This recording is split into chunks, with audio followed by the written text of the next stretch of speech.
Selamat malam saudara moderator, saudara Adi Malam, Saputra Sila. yang sudah mengawali ya perjumpaan kita pada malam hari ini di dalam kegiatan Dhamasa Kaca Online yang diselenggarakan oleh Pusdiklat Kusala Rama. Ya, selamat malam juga saya sampaikan kepada Bante Adi Kusalo Mahatera, Wandami Bante, Ibu Bapak serta hadirin yang juga turut bergabung menyaksikan ya Dhamasa Kaca ini, baik yang bersama di ruang Zoom ini maupun yang juga turut menyaksikan via streaming melalui Facebook Kusala Arama. Terimalah salam Anjali dari saya, Namo Buddhaya.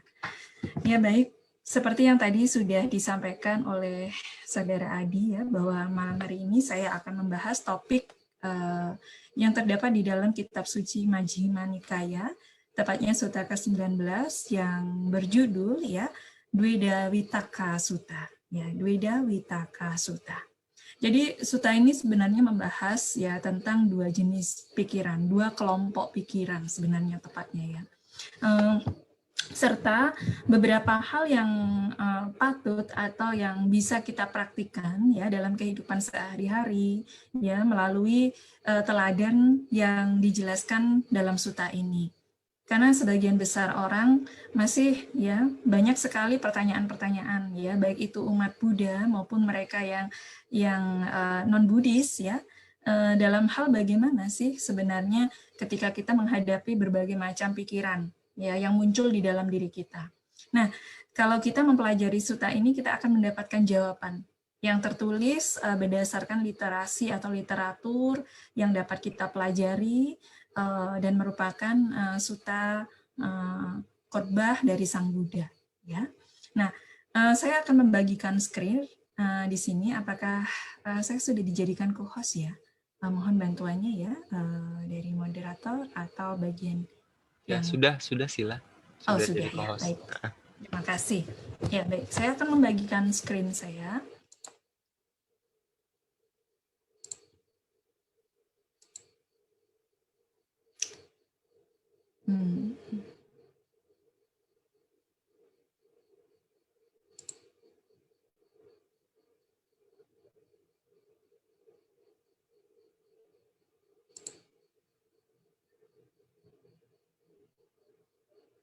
Oke.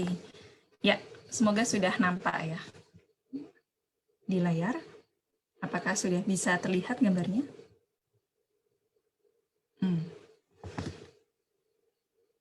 Baik. Dveda Vitakka Sutta, ya, sutta ini terdapat dalam kitab suci Majjhima Nikaya, ya, tepatnya keterangannya adalah sutta ke-19, ya. Sebenarnya memang kalau berhubungan dengan bagaimana ya tentang hal-hal yang terkait dengan kanda atau pikiran ya, kita sebenarnya mendapatkan banyak sekali literasi ya dari Tipitaka ini yang bisa kita jadikan sebagai pedoman untuk pembahasannya, ya. Nah, sutta ini diawali dengan kalimat sebagai berikut. Demikianlah yang kudengar, pada suatu ketika Sang Bagawa sedang menetap di Sawati di hutan Jeta, Taman Anatapindika. Jadi beliau sedang berada di Jetawana. Ya, kita ketahui bahwa Sang Buddha hampir sekitar 25 wasa lebih ya menghabiskan waktu beliau ya berdiam di wihara Jetawana. Ya, wihara yang dipersembahkan oleh Anatapindika ya, seorang penyokong utama Sang Buddha juga ya, perumah tangga penyokong Sang Buddha. Maka berbagai macam khotbah kalau kita sering menemukan pengantar demikian, ini sudah menjadi hal yang biasa ya. Tapi perlu kita ulang untuk kita mengingat kembali bahwa tempat ini adalah salah satu tempat yang cukup banyak sekali Sang Buddha memberikan khotbah-khotbah penting ya di Jetawana ini. Nah, di sana beliau memanggil para biku ya. Para biku yang mulia, mereka menjawab. Sang Bagawa berkata sebagai berikut. Ya, jadi di sini itu yang dimaksud para biku ya konteksnya bukan hanya ya para bante saja sebenarnya, tapi juga ada para perumah tangga juga, upasaka upasika. Tapi memang Sang Buddha atau bahasa teks atau bahasa lisan yang sering dipakai ya para biku. Nah, itu dipanggil demikian. Nah, Sang Buddha menyampaikan bahwa para biku, sebelum pencerahanku, sewaktu aku masih menjadi seorang bodhisatta, ya, yang belum tercerahkan, aku berpikir, bagaimana jika aku membagi pikiran-pikiranku dalam dua kelompok, ya. Nah, kemudian aku mengelompokkan ke satu sisi pikiran-pikiran keinginan indria, pikiran-pikiran permusuhan, pikiran-pikiran kekejaman. Ini dalam satu kelompok, ya, satu kelompok pikiran. Dan kemudian ada kelompok lain, ya, dikelompokkan lagi oleh Sang Buddha, ya, oleh Bodhisatta, ya. Jadi ini penjelasan beliau masih pada saat beliau masih belum mencapai pencerahan, ya. Aku mengelompokkan ke sisi yang lain, yaitu pikiran-pikiran pelepasan keduniawian, pikiran-pikiran tanpa permusuhan, dan pikiran-pikiran tanpa kekejaman, ya. Jadi dua Gawitaka Sutta artinya witaka, ya, dua jenis pikiran, ya, ada dua kelompok pikiran ini, ya, termasuk karena saya katakan kelompok, ya, pikiran itu sendiri ya bentukan juga sebenarnya, ya, bentukan, ya, bentukan dari apa? Bentukan dari awija, ya, pikiran-pikiran ini. Nah, ada pikiran-pikiran yang berhubungan dengan keinginan indria, permusuhan, dan kekejaman ini dalam satu kelompok. Kemudian ada pikiran-pikiran pelepasan keduniawian, tanpa permusuhan dan tanpa kekejaman dalam kelompok yang lain. Jadi ada dua kelompok ini, ya. Ini sebagai pengantarnya. Nah, kemudian dilanjutkan, sewaktu aku berdiam demikian, ya, rajin, tekun, dan bersungguh-sungguh, suatu pikiran keinginan indria muncul dalam diriku, ya, karena beliau belum mencapai pencerahan, jadi masih ada pikiran yang berhubungan dengan keinginan indria, ya, di dalam batin beliau. Lalu beliau memahaminya sebagai bagaimana, ya, melihat pikiran yang diliputi oleh keinginan indria ini, ya, saat muncul di dalam diri bodhisatta ini. Beliau memikirkan atau memahaminya dengan 5 faktor ini, ya. Ternyata pikiran yang sedang muncul ini, yang berhubungan dengan keinginan indria ini, ya, disadari, dipahami, sedang muncul di dalam diriku, ya. Kemudian beliau mengarahkan pengertiannya beliau, ya, bahwa pikiran yang muncul yang berhubungan dengan keinginan indria ini mengarah pada penderitaanku, mengarah pada penderitaan orang lain, dan mengarah pada penderitaan keduanya, baik itu diri sendiri maupun orang lain, ya. Dan yang ketiga, pikiran ini menghalangi munculnya kebijaksanaan, karena orang yang diliputi oleh kesenangan nafsu indria, ya, itu seperti halnya pikiran yang sedang berada dalam gelombang, ya, pikiran yang sedang berada dalam gelombang. Sulit sekali melihat kejernihan, ya, benda-benda yang ada di dalamnya. Maka disebut pikiran ini akan menghalangi munculnya kebijaksanaan karena sedang diliputi oleh keinginan indria. Nah, kemudian ada pikiran ini, ya, dipahami sebagai menyebabkan berbagai macam kesulitan atau kesulitan-kesulitan. Ya, ketika muncul pikiran yang disertai oleh keinginan indria ini, ya, sedang dominan, ya, ini akan menjadi penyebab munculnya kesulitan-kesulitan. Nah, kemudian juga beliau memahaminya pikiran yang disertai dengan keinginan indria ini, ya, menjauhkan dari nibbana, ya, menjauhkan dari nibbana. Nah, kita mengetahui bahwa pancakanda, ya, salah satunya juga di sana ada sangkara, ya, merupakan tempat di mana munculnya berbagai macam faktor, ya, faktor yang memungkinkan kilesa atau pengotor batin itu berkembang, ya. Nah, ketika seseorang sedang berada dalam tunggangan, ya, keinginan indria ini, ya, keinginan indria itu apa? Semua hal yang berhubungan dengan sesuatu yang menyenangkan indria-indria kita. Baik itu indria mata, indria telinga, indria hidung, indria lidah, ya, indria, ya, peraba atau kulit, baik itu yang kulit eksternal maupun internal, ya. Eksternal itu ya kulit kita luar ini, internal ya kulit bagian dalam. Ya, kadang kita merasakan panas, dingin bagian area dalam kita, ya, termasuk sakit, ya, gatal, kesemutan, linu, dan lain sebagainya. Itu adalah sensasi-sensasi yang memungkinkan kita bisa mengalami kontak sentuhan, baik itu indera yang berhubungan dengan indera peraba eksternal maupun internal. ya. Termasuk juga indera pikiran, ya, atau batin. Jadi 6 indera kita. Ada mata, telinga, hidung, lidah, kulit, dan juga indera pikiran kita, batiniah kita. Nah, jadi objek-objek di mana indera itu kontak ya dengan objek tertentu memungkinkan seseorang itu mengalami dua jenis sikap, yaitu menyenangi ataupun membenci. Ya. Tetapi ada juga yang sikapnya netral. Netral pun ini ada yang disertai dengan kebijaksanaan, ada yang disertai dengan masa bodoh. Ya. Jadi ini juga harus dipahami juga. Nah, ternyata yang berhubungan dengan keinginan indria ini ya disebutkan sebagai sesuatu yang juga bisa muncul di dalam diri atau di dalam batin setiap orang. Dan bagaimana ketika pikiran itu muncul, ya Bodhisatta memahami bahwa pikiran ini adalah sebagai keinginan indria sedang muncul di dalam diri saya. Ya, jika saya terlibat terus-menerus ya berada pada keinginan indria ini, maka akan mengarah pada penderitaan saya. Kenapa? Orang yang diliputi oleh keinginan indria ini ya dikatakan orang yang tidak tenang batinnya. Ya akan timbul kegelisahan, kekhawatiran, ketakutan dan berbagai macam hal. Ya, walaupun nampaknya itu sangat menyenangkan. Ya, tapi bagaikan kail ya. Mata kail yang sangat mengerikan ya, kita mendapatkan umpan yang enak di awal tetapi itu membawa pada ranah penderitaan yang terus-menerus. Maka seseorang harus melihat pikiran yang sedang ditunggangi atau sedang berada dalam kondisi keinginan indria ini melalui dengan cara 5 hal ini. Kalau memang dia tidak segera mampu mengatasinya.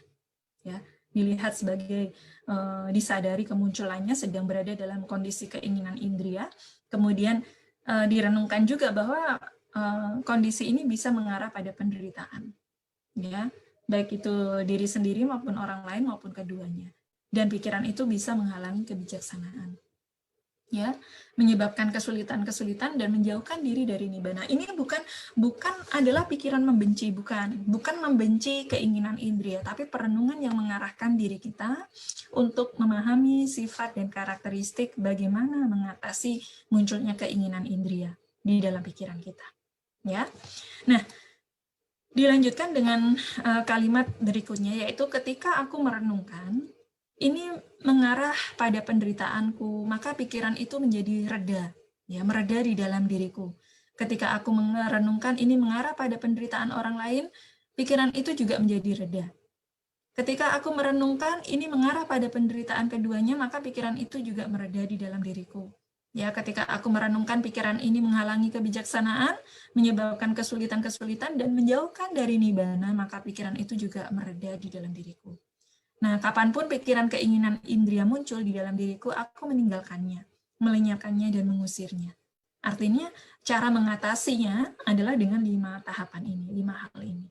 Ya, jadi sebenarnya tidak perlu khawatir juga ketika diri kita itu berada dalam kondisi ya sedang ada ya pikiran yang mengarah pada keinginan indria ini, kita sudah diberi cara dalam praktik kehidupan kita sehari-hari bagaimana. Ya, banyak melakukan hal ini. Ya, nah selanjutnya, ya, kemudian dilanjutkan dengan penjelasan ini. Sewaktu aku berdiam demikian, rajin, tekun, dan bersungguh-sungguh, suatu pikiran permusuhan muncul di dalam diriku. Ya, ini juga sama, suatu pikiran kekejaman juga muncul di dalam diriku. Karena tadi di kelompok pertama adalah kelompok pikiran yang dipenuhi oleh keinginan indria, kelompok pikiran yang dipenuhi oleh permusuhan, dan kelompok pikiran yang dipenuhi oleh kekejaman. Ya. Nah, bagaimana ketika ada pikiran yang disertai dengan permusuhan dan kekejaman itu muncul? Sama, itu pun juga diberlakukan dengan cara yang sama. Sang Buddha tidak mendiskriminasikan juga. Oh, kalau dengan pikiran yang istilahnya itu dipenuhi nafsu keinginan seperti ini, ya nafsu indria seperti ini. Ya, kemudian dengan pikiran yang disertai dengan permusuhan dan kekejaman seperti ini, tidak. Ya, di sini di dalam Dvejja Vitakka Sutta kita melihat pola tindakan Sang Buddha melalui sikap beliau ya dalam mengamati Ya, bagaimana pikiran yang disertai dengan keinginan indria, permusuhan, dan kekejaman ini diberlakukan dengan cara yang sama, yaitu dengan cara apa? Yang pertama juga kita perlu menyadari ya bahwa pikiran kekejaman ini sedang muncul, sedang ada di dalam diri kita. Ini penting. Kalau seseorang tidak bisa melihat atau tahu saja, ya pikiran apa yang sedang dominan, yang mengarah pada kecenderungannya saat ini, ya orang ini akan sulit memahami dirinya sendiri juga. Maka penting penyadaran, ya insight ke dalam diri itu sangat penting sekali. Ya. Nah, kemudian yang kedua adalah ini mengarah pada penderitaanku juga, ya. Kemudian juga mengarah pada penderitaan orang lain, mengarah pada penderitaan keduanya. Coba kalau kita sedang diliputi oleh rasa permusuhan ya pada pihak lain. Kemudian akan timbul pikiran kejam, niat jahat, niat memusuhi, niat membenci, niat melukai pihak lain. Kita sebenarnya pada diri kita sendiri juga akan merasa menderita seperti itu. Ya, demikian juga kita pun juga akan ya merasakan ya kondisi di mana pihak lain pun juga akan menderita dari sikap dan perlakuan kita yang sedang membenci itu. Ya. Dan termasuk juga pada kondisi penderitaan kita dan penderitaan orang lain juga akan menderita keduanya. Ya. Maka pikiran ini juga patut direnungkan sebagai mengarah pada penderitaan diri sendiri, penderitaan pihak lain, maupun penderitaan saya dan orang lain. Ini penting juga. Nah, kemudian kita yang ketiga, sikap kita bagaimana kalau ada pikiran yang seperti ini juga sama. Kita juga penting untuk bisa merenungkan bahwa pikiran yang penuh dengan permusuhan, kekejaman ini sangat menghalangi kebijaksanaan. Menghalangi munculnya kebijaksanaan. Seharusnya kita punya kebijaksanaan, tapi yang muncul adalah sikap memusuhi, sikap kejam di dalam diri kita. Dan ini adalah hal yang membawa pada penderitaan diri sendiri. Ya, begitu. Nah, kemudian yang keempat itu pikiran permusuhan maupun yang diliputi dengan kekejaman ini juga menyebabkan kesulitan-kesulitan. Ya, dan juga direnungkan kalau kita sedang diliputi oleh pikiran yang penuh permusuhan dan kekejaman, kita akan jauh dari nibbana. Ya. Nah, ketika aku merenungkan, maka pikiran itu mereda dalam diriku. Ya, merenungkan tentang pikiran kekejaman ini sedang muncul, mengarah pada penderitaan, ya. Kemudian juga menghalangi munculnya kebijaksanaan, menyebabkan kesulitan-kesulitan, menjauhkan dari nibbana. Ya, begitu merenungkan hal itu, maka pikiran orang itu menjadi pikiran yang buruk itu menjadi mereda. Ya.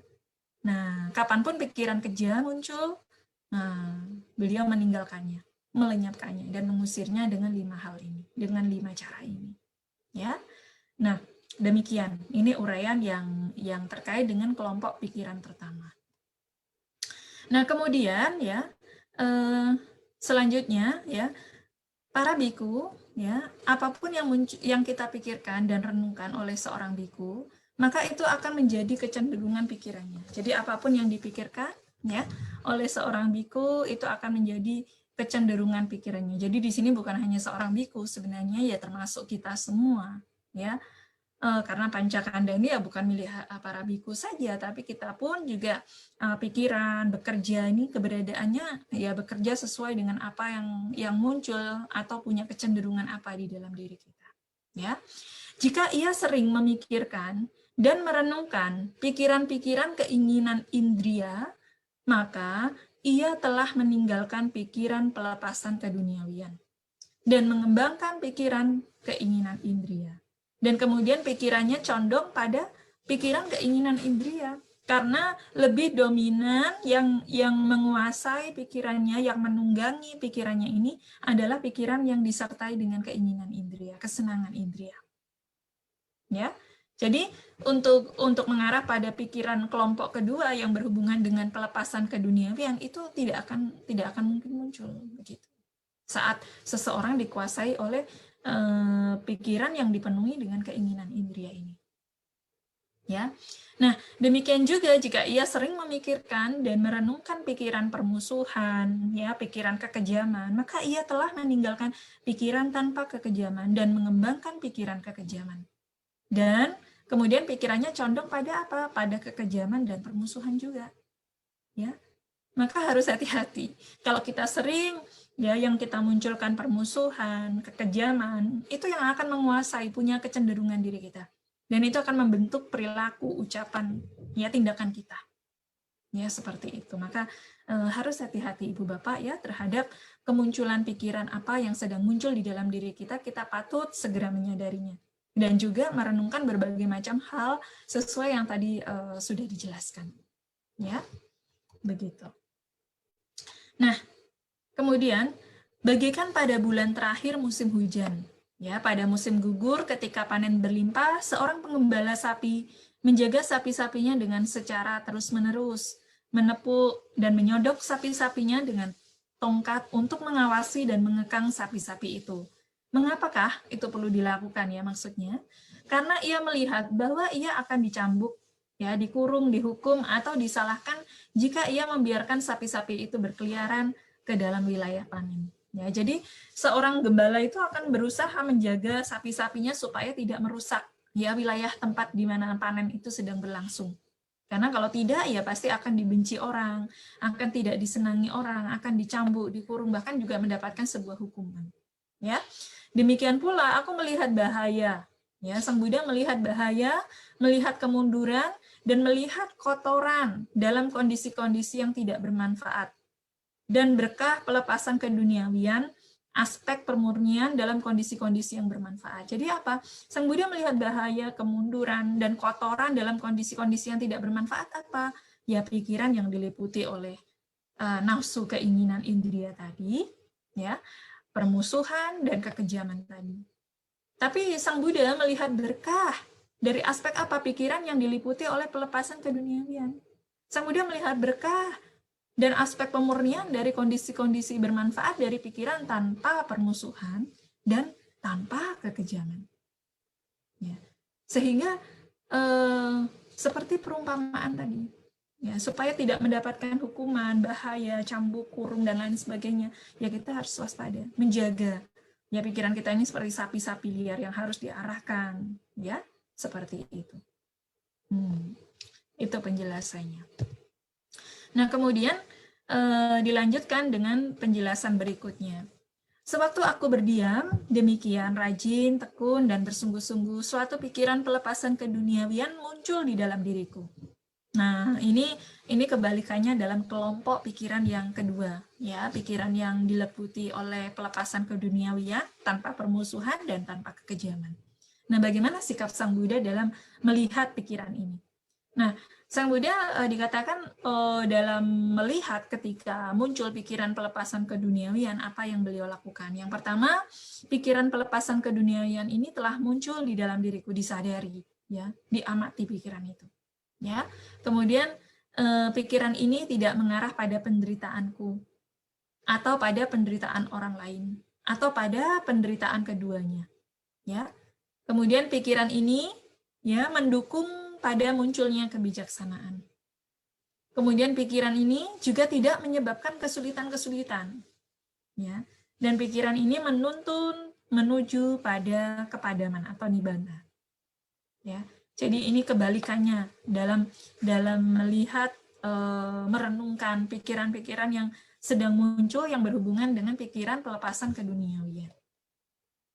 Kemudian jika aku memikirkan dan merenungkan pikiran ini bahkan selama semalam, bahkan selama sehari, ya, bahkan selama sehari semalam, aku tidak melihat apapun yang menakutkan di dalamnya.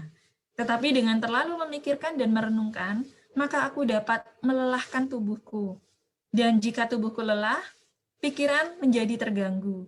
Dan ketika pikiran terganggu, maka berarti jauh dari konsentrasi. Maka aku mengokohkan pikiranku secara internal, menenangkannya, membawanya menuju ke terpusatan, dan mengkonsentrasikannya. Mengapakah? Agar pikiranku tidak terganggu. Ya, jadi walaupun sikapnya berlawanan, ya, sama-sama melakukan sebuah perenungan, tapi jika perenungan ini, ya, menjadi sebuah rintangan, Sang Buddha juga patut menenangkannya, ya, mengokohkannya, mengarah pada keterpusatan, mengarahkan pada keterpusatan, ya, dan mengarahkan pada samadhi yang benar, supaya kondisi-kondisi yang merintangi itu yang mengakibatkan pikiran, tubuh, jasmani menjadi lelah, Ya, ini menjadi rileks kembali. Ya. Nah, ini middle way-nya Sang Buddha luar biasa sekali ya. Jadi, bagaimana menyikapi kedua jenis kelompok pikiran ini juga dengan cara yang sangat bijaksana beliau ini. Ya. Nah, selanjutnya beliau juga mengatakan, sewaktu aku berdiam dengan sedemikian rajin, tekun, dan bersungguh-sungguh, suatu pikiran tanpa permusuhan muncul dalam diriku, termasuk juga pikiran tanpa kekejaman muncul dalam diriku. Aku memahaminya sebagai pikiran tanpa kekejaman, disadari. Ya, sedang ada pikiran tanpa kekejaman, tanpa permusuhan, itu sedang muncul di dalam dirinya. Nah, kemudian ini tidak mengarah pada penderitaanku. Jadi kalau pikiran kita penuh cinta kasih, tanpa permusuhan, tanpa kekejaman, ya, ini tidak akan ada penderitaan pikiran yang seperti ini. Ya, tidak membawa juga penderitaan bagi orang lain, juga tidak membawa penderitaan yang mengarah pada diri sendiri maupun orang lain. Ya. Nah, maka pikiran ini akan mengarah juga pada keterdukungan munculnya kebijaksanaan. Begitu. Ya. Lalu direnungkan lagi bahwa pikiran ini tidak menyebabkan kesulitan-kesulitan dan menuntun juga pada kondisi kepadaman nibbana. Begitu. Nah, jika aku memikirkan dan merenungkan pikiran ini, bahkan selama semalam, bahkan selama sehari, bahkan selama sehari semalam, aku tidak melihat apapun yang menakutkan di dalamnya. Tetapi dengan terlalu memikirkan dan merenungkan, maka aku dapat melelahkan tubuhku, dan juga tubuhku menjadi lelah. Ya, pikiran menjadi terganggu, dan ketika pikiran terganggu maka itu berarti jauh dari konsentrasi, jauh dari ketenangan istilahnya ya, begitu. Maka aku mengokohkan pikiranku secara internal, menenangkannya, membawanya menuju keterpusatan dan mengonsentrasikannya. Mengapakah? Agar pikiranku tidak terganggu, ya. Jadi terhadap hal-hal yang sekiranya positif sekalipun, Sang Buddha juga punya cara ya yang bijaksana agar pikiran ini bisa berkembang tapi juga tidak mengganggu dirinya, ya, diri beliau. Oke. Selanjutnya, para biku, apapun yang sering dipikirkan dan direnungkan oleh seorang biku, maka itu akan menjadi kecenderungan pikirannya. Jika ia sering memikirkan dan merenungkan pikiran-pikiran pelepasan keduniawian, maka ia telah meninggalkan pikiran keinginan indria dan mengembangkan pikiran pelepasan keduniawian. Dan kemudian pikirannya menjadi condong pada pikiran pelepasan keduniawian. Jika ia sering memikirkan dan merenungkan pikiran tanpa permusuhan, pikiran tanpa kekejaman, maka ia telah meninggalkan pikiran kekejaman dan mengembangkan pikiran tanpa kekejaman. Dan kemudian pikirannya akan condong pada tanpa kekejaman. Jadi kalau kita punya pikiran ya, kecenderungan sering memikirkan pikiran yang bebas dari permusuhan, bebas dari kekejaman, kebencian, maka itu juga yang akan berkembang di dalam diri kita. Tapi kalau kita sering-sering ya memikirkan mau memusuhi pihak lain, mau bersikap kejam pada pihak lain, itu akan menjadi karakter kita juga. Karakter orang yang suka bermusuhan dan suka bertindak kejam, ya, seperti itu. Nah, ini juga harus kita renungkan ya, Ibu Bapak ya. Nah, selanjutnya, bagaikan pada bulan terakhir musim panas ketika semua hasil panen telah dibawa ke dalam desa-desa, seorang penggembala sapi menjaga sapi-sapinya sambil duduk di bawah sebatang pohon atau di ruang terbuka, karena ia hanya perlu memperhatikan bahwa sapi-sapinya ada di sana. Demikian pula, aku hanya perlu memperhatikan bahwa kondisi-kondisi itu ada di sana. Kegigihan tanpa lelah muncul dalam diriku dan perhatian tanpa henti menjadi kokoh. Tubuhku tenang dan tidak terganggu, pikiranku terkonsentrasi dan terpusat. Ya, jadi ketika hasil panen ini sudah dibawa ya ke desa-desa, tidak khawatir lagi akan munculnya berbagai macam masalah akibat sapi-sapi ini yang nantinya akan merusak ya hasil panen yang ada di sawah begitu ya. Tapi tinggal mengamati saja pikirannya, tinggal mengamati saja sapinya itu ya, dikembangkan ya sampai mengarahkan diri kita pada konsentrasi dan keterpusatan ya, sehingga itu tidak akan sangat mengganggu diri kita. Seperti itu. Bagus ya perumpamaannya Sang Buddha, luar biasa ya. Jadi ini menjadi praktik dalam kehidupan kita sehari-hari juga, Ibu Bapak. Nah, Dengan cukup terasing dari keinginan indria, terasing dari kondisi-kondisi tidak bermanfaat, ya, aku memasuki dan berdiam dalam jana pertama. Aku secara langsung mengetahui kelahiran telah dihancurkan, kehidupan suci telah dijalani, apa yang harus dilakukan telah kulakukan. Tidak akan ada lagi penjelmaan menjadi kondisi makhluk apapun. Ini adalah pengetahuan sejati ketiga yang kucapai pada jaga ketiga malam itu.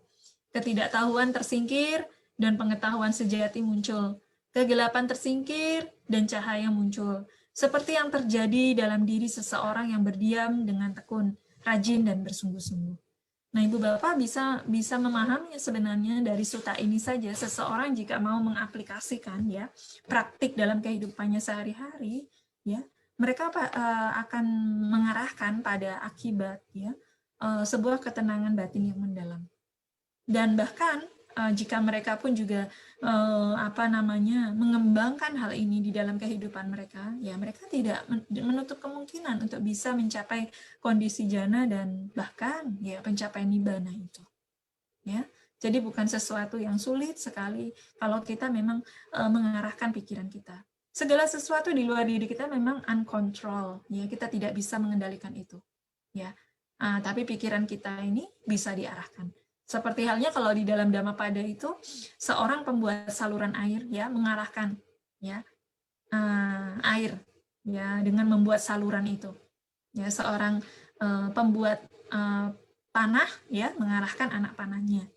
Ya demikian juga seseorang yang punya kebijaksanaan akan mampu mengarahkan pikirannya ya seperti itu. Tapi bagi mereka yang bodoh, yang belum bijaksana ya akan sangat sulit sekali ya, akan berjuang lebih berat lagi ya.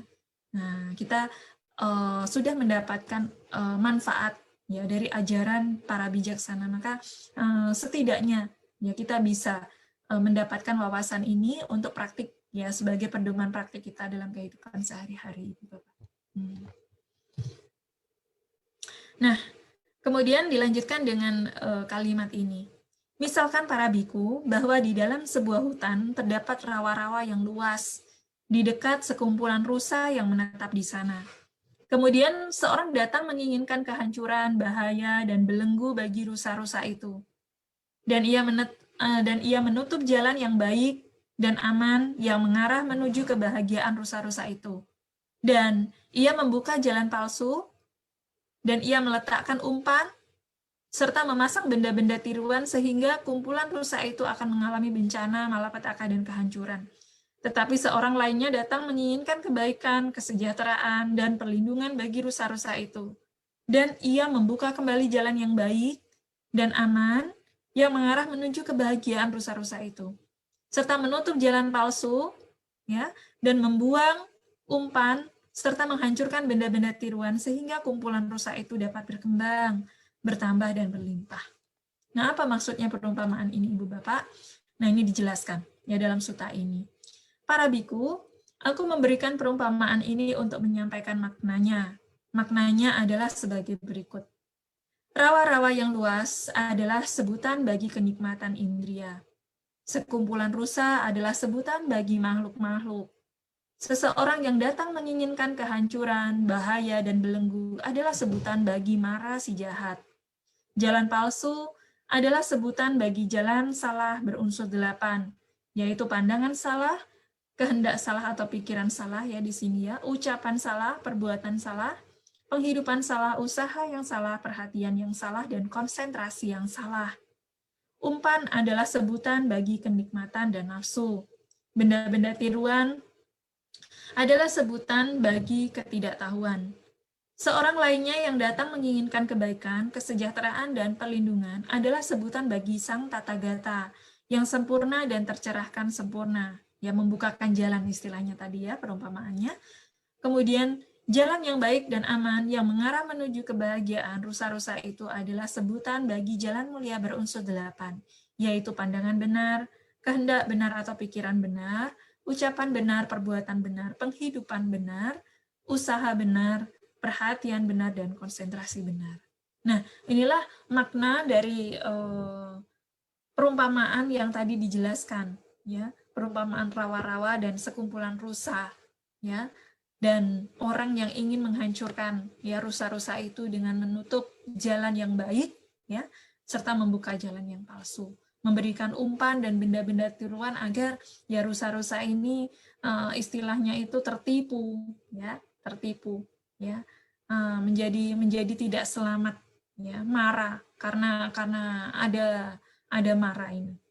Marah ini bukan sembarangan ya Ibu Bapak. Kalau Ibu Bapak itu mengerti makna dari marah itu sangat mengerikan sekali. Ya arti dari marah ini ya banyak sekali sebenarnya ya, tapi ya penghancur, pembunuh. Kenapa dikatakan marah ini pembunuh? Ya, kayaknya kita matinya mati biasa di istilah tidak dibunuh oleh marah. Marah ini adalah pembunuh artinya. Artinya kenapa dikatakan marah ini adalah pembunuh ya, perumpamaan seperti pembunuh? Karena dengan seseorang masih dikuasai oleh marah, ya, ia akan terjerat dalam siklus lahir mati terus begitu. Jadi penderitaan ini tidak ada habisnya. Tapi tidak berlaku bagi para bijaksana yang mereka juga telah memahami dhamma dengan jelas serta menerapkan dhamma itu di dalam kehidupan mereka sehari-hari. Nah, ini sangat penting sekali Ibu Bapak. Ya. Nah, selanjutnya demikianlah para biku, jalan yang baik dan aman yang mengarah menuju kebahagiaan telah dibuka kembali olehku. Jalan palsu telah ditutup, umpan telah dibuang, benda-benda tiruan telah dihancurkan. Apa yang harus dilakukan untuk para siswanya demi belas kasih seorang guru yang mengusahakan kesejahteraan dan memiliki belas kasih terhadap mereka telah kulakukan untuk kalian para biku. Terdapat bawah pepohonan ini, gubuk-gubuk yang kosong ini, dan bermeditasilah para biku, jangan menunda atau kalian akan menyesalinya kelak. Ini adalah instruksi kami kepada kalian. Nah, itu adalah apa yang dikatakan oleh Sang Bhagawa.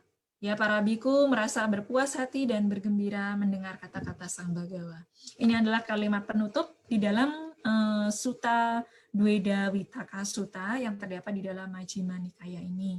Nah, semoga apa yang saya jelaskan melalui sutta ini ya memberikan manfaat kepada Ibu Bapak, khususnya terkait dengan bagaimana cara kita dalam hal mengatasi berbagai macam pikiran yang berhubungan dengan nafsu ya, indria atau kesenangan indria, pikiran yang sedang diliputi oleh permusuhan dan kekejaman, maupun ketika batin kita sedang berada dalam kondisi batin yang mengarah pada pikiran pelepasan keduniawian ya, tanpa permusuhan dan tanpa kekejaman. Ya, terima kasih atas perhatiannya. Saya kembalikan lagi kepada moderator. Jika ada sesuatu yang masih diragukan dan belum jelas, silakan.